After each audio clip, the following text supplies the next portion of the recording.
My Physics 2212 Lab 3 circuits. So the purpose of this lab is to observe and predict the behavior of circuits and their various aspects, which include capacitors, resistors, current, etc. Within a circuit, you have to measure the conventional current and potential difference values, and using experimental data to calculate the RC value of a circuit. So just a sneak peek at the findings, voltmeters have high resistance while capacitors are not charged instantaneously, and the greater resistance of an RC circuit means it takes longer for the capacitor to charge and discharge. Here's the models and physics fundamentals used in this lab. So the node rule, or the current conservation, is the algebraic sum of the currents entering and leaving a node or junction in a circuit is equal to 0. The loop rule, or energy conservation rule, is that the sum of electromotive forces, or EMFs, or voltage drops around any closed loop in a circuit are equal to 0. And then Ohm's law is I equals V over R, I being the current through the conductor, V being the voltage, and R being resistance. The assumptions of this lab are that there was a proper assembly of the circuit and accurate measurements were taken, and it assumes that ideal conditions are here, such as no resistance in the ammeter or the wires. The system is the ammeter and the voltmeter, and the surroundings are the RC circuit. The initial conditions are that the circuit remains closed with a combination of resistors and capacitors.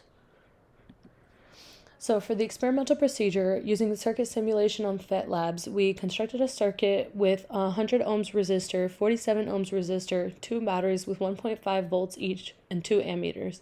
The batteries are connected in series with the positive terminals connected to the negative terminals. The resistors are connected in series with each other in the batteries, and the ammeters are connected in series with each resistor to measure current flow. And then we compare the predicted values to the simulated values and perform various variations with the circuit to make observations about the circuit's behavior. So here are the results. So these values are the values that were obtained for A, B, C, D, and E, F. So delta V round trip is going to equal 3 minus 0.96 minus 2.04, which is going to equal 0, which adheres to the loop rule. And then this graph right here shows the potential difference across the circuit versus position around a circuit.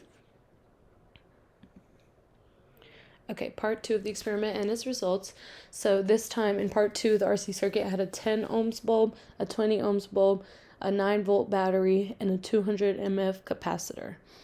The goal is to measure and record the time it takes to charge and discharge the capacitor.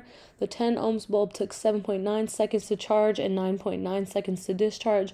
The 20 ohms bulb took 13.5 seconds to charge and 16.1 seconds to discharge. And so from this theoretical data, we're able to calculate RC, which is resistance times capacitance, which here is 30 times 0.2, which is going to equal 6. Here's the experimental results that are graphed by this line right here. So this shows the linear regression line. So the slope is going to be negative 0.166. And it was calculated using these two formulas right here. And so RC is going to equal 1 over the slope, which is 5.98 seconds as shown here. So the data versus the model predictions. So here the data is very similar to the model prediction because we didn't actually use a real circuit. We used an online simulator. So the ideal predicted results are very close to the experimental data since a real circuit was not used. Some possible sources of error could include inaccurate measurements of voltage when charging or discharging, or inaccurate usage or measurements with the stopwatch. For the what if questions, so what if an actual ammeter was used? So if an actual ammeter was used, it would not have had 0 resistance, while an ideal ammeter is assumed to be under ideal conditions like 0 resistance.